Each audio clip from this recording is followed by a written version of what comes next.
Sa modernong panahon ngayon, naniniwala pa ba kayo sa kulam? Kung taas ang kilay ninyo, hayaan ninyong ipakilala namin si Merlin. Tubong sikihor at aminado. Isa daw siyang mangkukulam. Gamit ang buhok daw ng tikbalang, langis at orasyon, kaya raw niyang kumitil ng buhay ng tao. Bakit niya niyakap ang gawain ng mga alagad ng dilim at piniling maging kasangkapan ng paghihiganti ng iba sa kapwa-tao? Narito ang nakakikilabot na kwento ng isang kumpisal ng mangkukulam.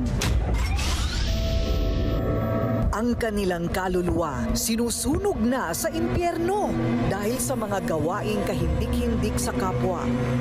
Walang takot sa Diyos at sumasamba sa kalaban ng kabutihan. Ganyan ang marka ng demonyo at mga alagad ng dilim. Nananakit, nagpapahirap, pumapatay pa ng tao. Isang uri niyan ang tinaguriang mangkukulam. Marami-rami na ring mga kwento at karanasan na aming nailabas dito sa Rated Corina.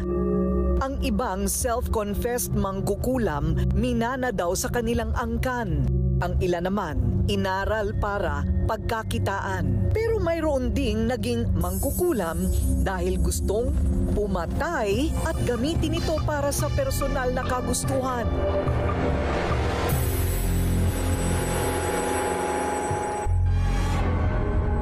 Ngayon, isa na namang babae ang muling haharap sa ating programa para ikumpisal ang misteryo ng kadiliman na bumabalot sa kanyang pagkatao. Kayo daw po ay isang mangkukulam. Totoo po ba ito o hindi? Totoo naman po. Na isa akong gumagawa ng kulam. Yan ang walang takot at diretsahang pag-amin ni Merlin tungkol sa kanyang tunay na pagkatao. Isa raw siyang mangkukulam. Nandito po tayo ngayon, ipakilala ko lahat ng mga gamit na nandito. Mula sikihor ang pamilya ni Merlin. 16 years old lamang daw siya nang madiskubre niyang mayroon silang lahing mangkukulam. Puan po yan. Mula nang maaksidente at maduling daw ang mga mata, naging tahimik at mahiyain na ang dalaga. O, Duling, saan ka pupunta? Madalas siyang paglaruan at kutsain ng kanyang mga kaklase. Ano nga, niyayamot lang ako. Gustuhin man daw niyang ipagtanggol ang sarili. Alam niyang wala siyang kalaban-laban. Para mahinto ang pambubuli sa kanya, minabuti ni Merlin na magsumbong sa kanyang nanay para masolusyonan ang masamang ginagawa sa kanya sa paaralan. Dito na niya aksidenteng nalaman ang totoong pagkatao ng kanyang mahal na ina. So, sumisilip kasi ako pagka gumagawa siya. Nakikita ko sa kanya na pagka nagagalit siya sa tao, may ginagawa siyang pasikreto, lihim. Simula daw noon, palihim na niyang pinapanood ang ina sa tuwing nagsasagawa ng pangungulam. Nabuo sa mura niyang isipan na gamitin ang mahikang itim na salinlahi umano sa kanyang pamilya para kulamin at gantihan ang mga taong umaapi at umaalipusta sa kanya. Patagong pinag-aralan ng batang Merlin ang libro na naglalaman daw ng mga sumpa at mga ritual para sa pangkukulam. Marami nang nambubuli sa akin. Kaya doon ako na-challenge na gamitin ang itiman kong kaalaman. Binigyan ko sila ng sakit sa ulo at tiyan na hindi makapasok sa eskwelahan. Natuwa ako kasi nakaganti ako kahit papaano. Kasi hindi ko sila magantihan eh. Pero mismong ang mga magulang ni Merlin hindi sang-ayon na tuluyan na siyang maging alagad ng kadiliman. Sino nagsabi sa'yo gamitin mo to? Gusto kong aralin, ma. Hindi pwede. Ayaw nilang matutunan sana ng dalaga kung paano gumamit ng mga ipinagbabawal na dasal. Pero nanindigan si Merlin. Buong pagkatao niyang niyakap ang kanyang tadhana bilang isang anak ng mangkukulam. Hindi sila suportado at ayaw talaga nila. Nung nabubuhay pa ang nanay ko, nalaman niya na inunti-unti ko nang ginagamit ang kaalaman kong itiman ayaw niya na mangyari yun. Ayaw niyang gamitin ko ang isang bagay na yan kasi masama nga.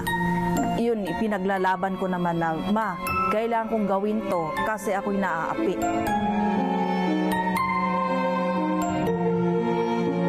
Habang nagkakaedad, mas lalong naging bihasa si Merlin sa kulam. Sa tulong ng libro na naglalaman daw ng mga itim na mahika, marami-raming tao raw ang nakatikim ng bagsik ng kanyang kakilakilabot na kapangyarihan. Hindi naman ako yung taong basta-basta lang mangulam sa kapwa ko na wala namang ginawang masama sa akin. Kaya ang payo ko sa bawat isa sa atin na sana hindi tayo basta-basta papasok o gagawa ng hindi maganda sa kapwa natin dahil hindi natin alam na ang kapwa natin may kaalaman sa ganito. Hindi lang kasamaan ng kanyang taglay.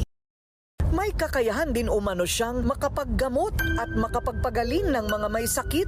Pero ni minsan, hindi niya raw ito ginawa at isinabuhay. Ayaw ko manggamot talaga kasi ayaw ko na pinagpipilahan ako at ayaw kong malaman na isa akong manggagamot.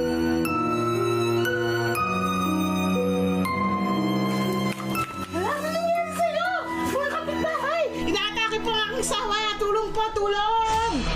Dahil daw sa desisyon niyang hindi gamitin ang regalong makapanggamot at makatulong sana sa mga may sakit, binawian ng buhay ang kanyang mister. Bunsod ng hindi maipaliwanag na sakit, wala ring nagawa si Merlin. Hindi niya ito nagawang gamutin. Dahil sa tinanggihan ko bilang isa akong manggagamot noong kapanahonan na yon, kinuha ang aking unang asawa. Nung time na yon na ayaw kong tanggapin yon, ang asawa ko walang sakit. Ang finding ng doktor, sabi sakit sa puso. Sa pagkamatay ng kabiyak ni Merlin, tuluyan na ba niyang tatalikuran ang pagiging alagad ng dilim?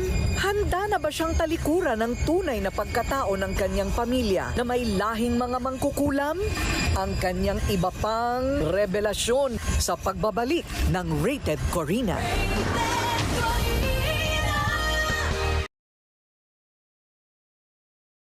In my early journalism years until now that I'm a producer, a host, a businesswoman, a mom, and many other things, I have witnessed how other brands made the consumers believe something that is not achievable.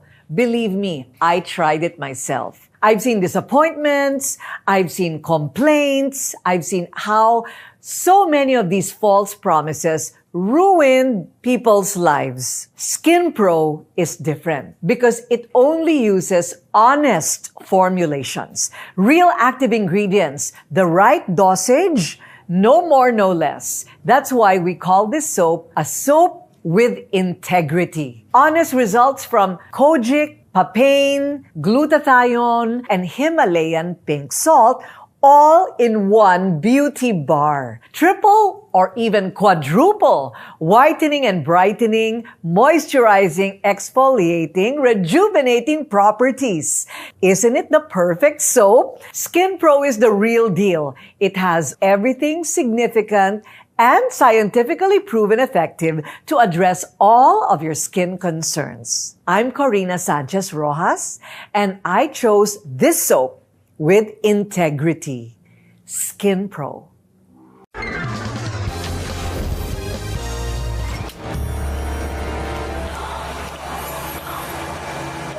Ang bawat bulong at orasyon ni Merlin, panganib at sakit ang kapalit. Kapangyarihang itim ang kanyang niyakap dahil sa masaklap niyang mga karanasan.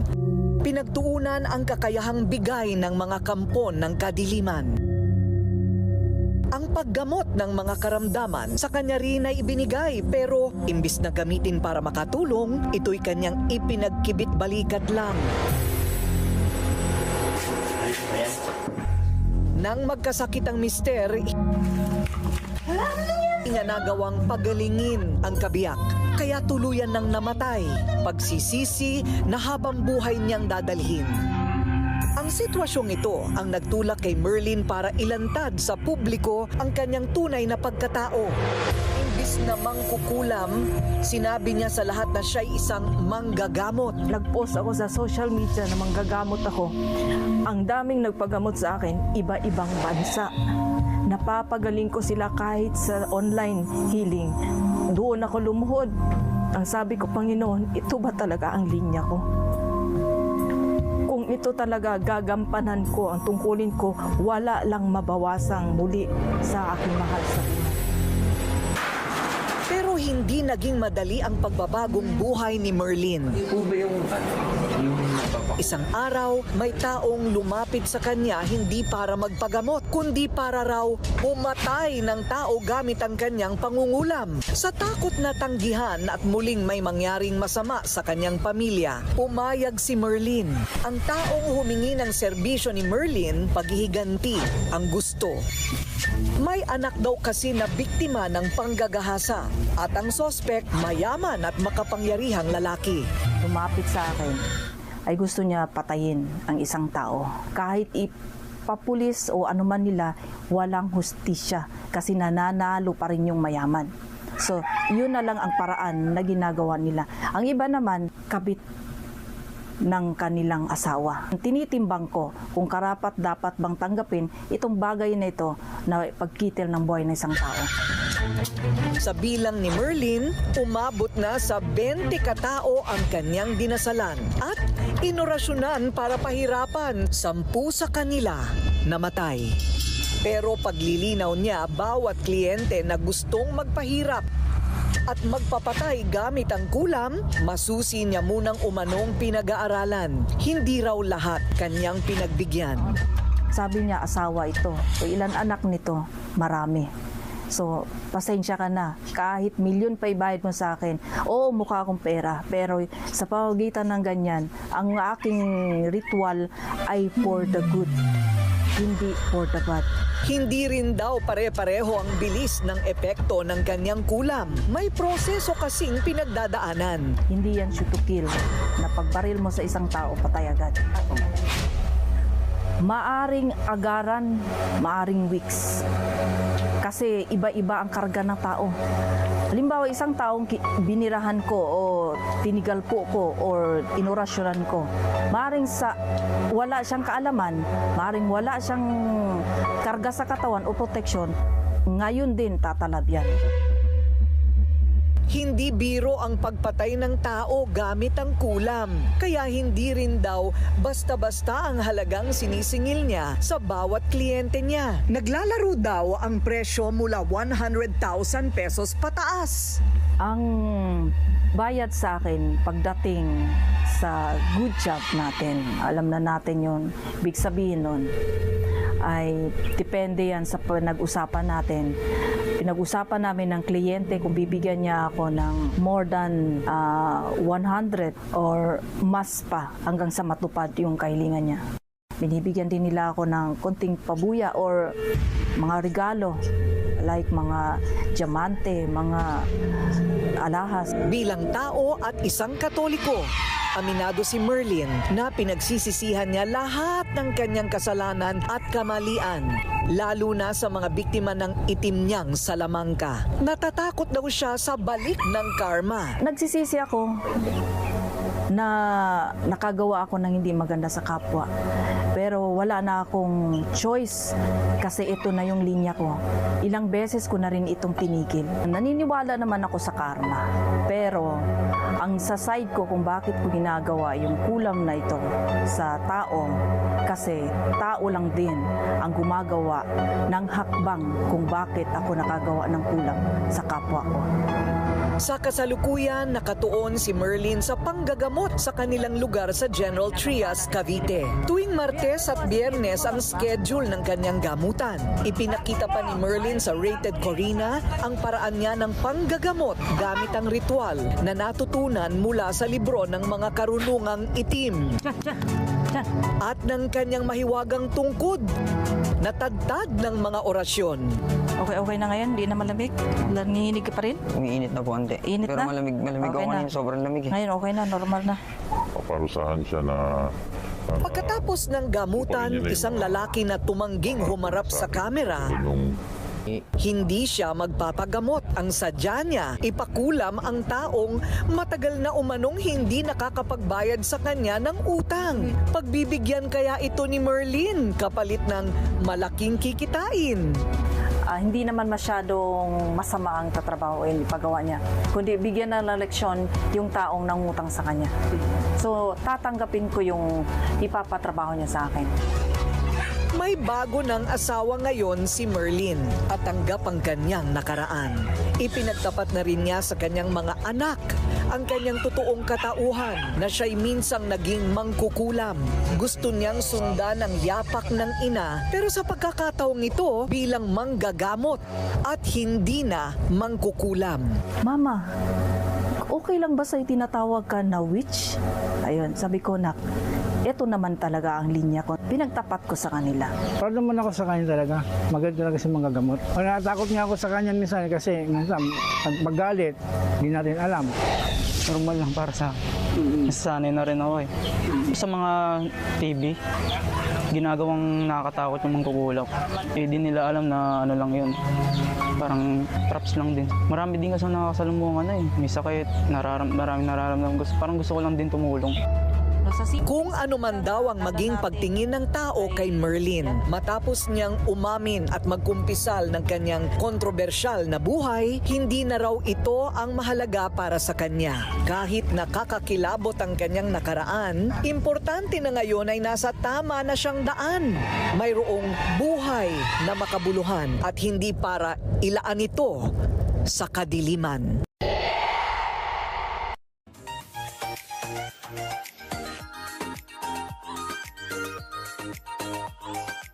Ito pinag-aralan talaga namin. Look at the back. Merong before and after. A real clinical trial from the United States. Because the active ingredient is tried and tested. A Love to Lash. Pampakapal ng pilikmata at kilay. Ang maganda dito sa Love to Lash ay yung applicator niya na pinasadya pa namin. Meron siyang foam. Kasi ilalagay mo yan doon sa parang pinaka-roots ng iyong pilikmata. Isang guhit lang sa baba at taas, pwede na, wag nang paulit-ulit, hindi kailangan. Use it and in 4 weeks, makikita nyo na ang difference. Pahaba na ng pahaba ang inyong pilikmata. And mababawasan ang lagas. Lalo na kung kayo ay nag-curl lash and nagmamaskara every day.